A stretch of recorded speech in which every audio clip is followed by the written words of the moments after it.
Hello students, so we are continuing MCQs based on case scenario. So in this lecture, our topic is equity valuation with capital asset pricing model. So let us see data of this case scenario. So we are given that an investor wants to invest surplus funds in equity share of a startup company which has bright future prospects. Investor wants to determine the true value of equity of the startup company after considering various economic factors. Investors have collected the following information in respect of the startup company. So data collected is this one. First of all, we are given a return on market portfolio, required return on equity, market index variance, covariance of equity with market index, expected dividend growth on equity of startup company, and we are given current value of equity share of a startup company as declared by professional valuer. So then we have to answer the following questions based on this data. So let us see what data is given. So in this case, we have to determine value of equity. So of a startup company. And for this purpose, data given is first of all return on market portfolio. This is denoted as RM. So RM is given to be 12%. So then we are given a required return on equity 18%. This is called our KE. This is 18%. So then market index variance. So this is a variance of market index. This is called sigma m square. So this variance is 8%. So then we are given what is the covariance of equity with market index. Covariance is COV. Equity को आप show कर सकते हैं I with market is M. So this covariance is given. This is our 16%. Expected dividend growth of startup company जो 5%. फिर आपको growth rate दिया है डिविडेंड का which is denoted by G, this is 5%. And current value of share of startup company as determined by professional valuer. तो आज जो value है आपकी करंट वैल्यू, इसको डिनोट कर रखते हैं V0 से. तो this is given to be ₹30. तो ये आपको डाटा मेंशन किया है. Now we are asking number 1 question we have to see but is current dividend per equity share of the startup company. तो आपको फाइंड आउट करना है करंट डिविडेंड कितना है आपका per share. So first point is we have to find out current dividend per share. उसके लिए देखिए आप फार्मूला अप्लाई कीजिए. वैल्यू शेयर की है आपको, तो उसमें ग्रोथ रेट भी है डिविडेंड की, कांस्टेंट है, तो constant dividend growth model apply हो जाएगा. उसका फार्मूला है value share is current dividend into 1 plus growth upon KE minus growth. तो अब इसमें डाटा पुट करते हैं. करंट वैल्यू ऑफ शेयर आपको मेंशन की है ₹30. डिविडेंड आपका मिसिंग है. ग्रोथ हमें दी है 1.05 upon KE is our 18% and minus 0.05. तो क्रॉस मल्टीप्लाई कीजिए. तो you will get current dividend. तो this is equal to 30 times 0.13 upon 1.05. So this will be our current dividend per share. So let us see how much it is. 30 times 0.13 divided by 1.05. So this is 3.7143. So now you can see which option is correct. So answer is option B. So option B is correct. So now second they are asking, so what is the risk free rate of return using CAPM model. तो आपको find out करना है how much is risk free return. Second point they are asking what is the risk free return, जिसको हम denote करते हैं RF से. So now we know that as per CAPM model what is KE.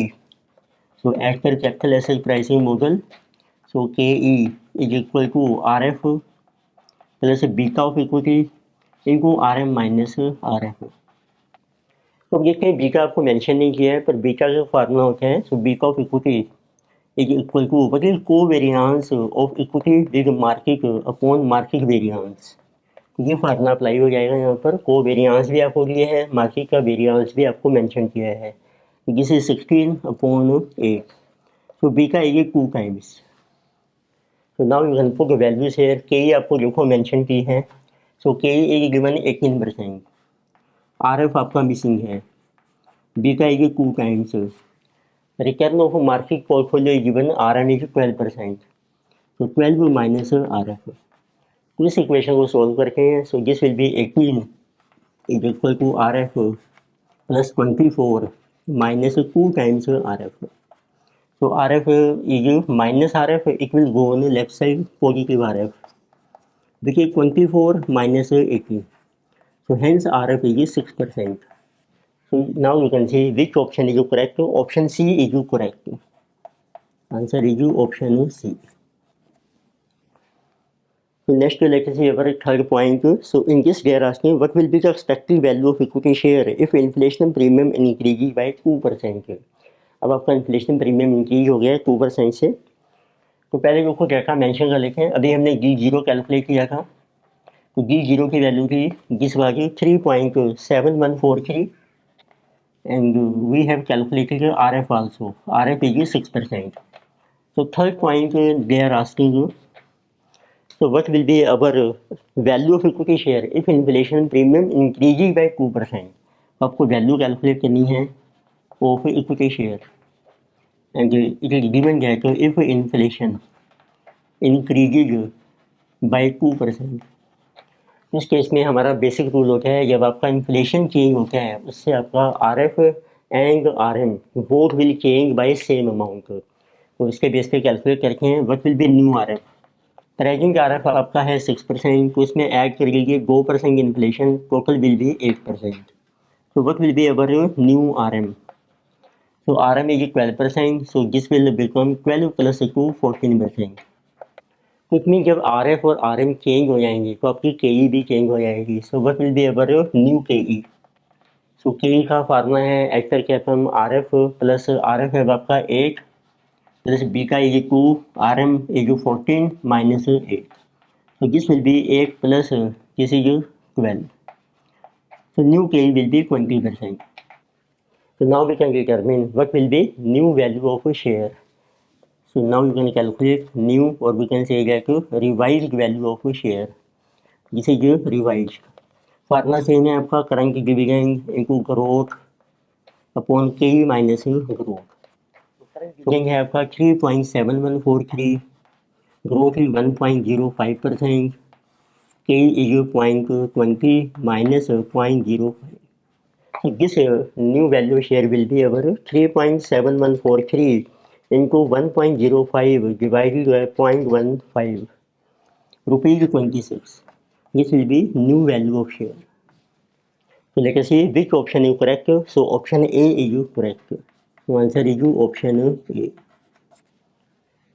So next we have a fourth point. They are asking what will be expected value share if so beta of equity falls to 1.6. अब आपका beta change हो गया है, इसमें और कोई factor change नहीं हो रहा है, only beta will change.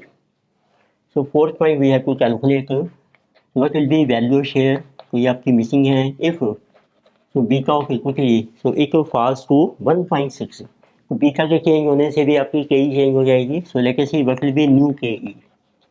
Formula same RF plus beta इनको RM माइनस RF.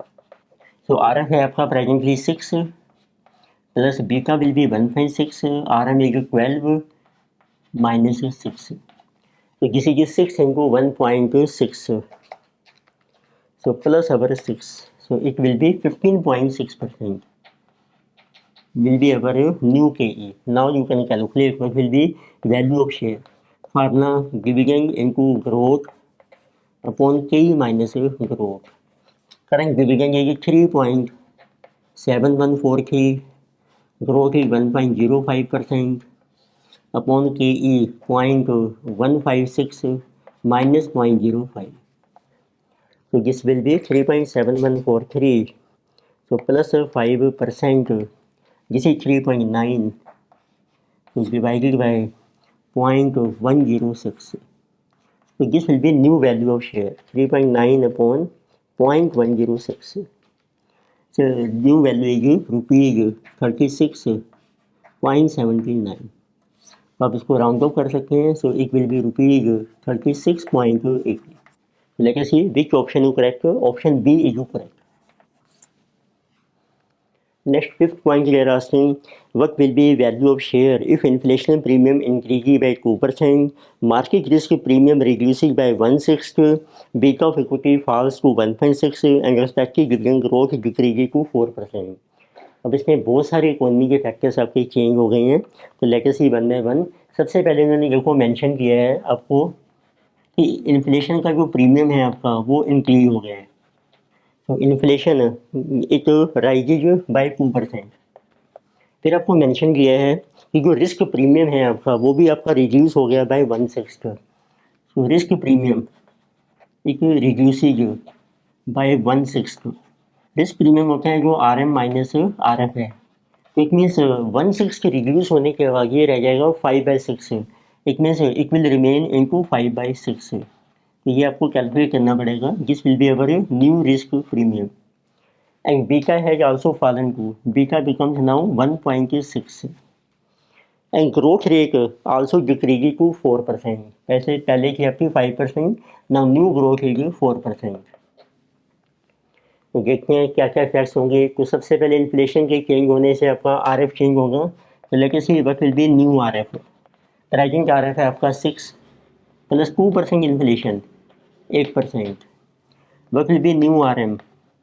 तो RM इज 12 प्लस 2। इन्फ्लेशन के चेंज होने से दोनों RF एंड RM आपके चेंज हो जाएंगे by same amount, this will be 14%। What will be our new risk premium RM minus RF। ये आपका रह जाएगा 5/6। You take 5/6 of risk premium है आपका 14 माइनस 8, तो दिस विल बी 5%।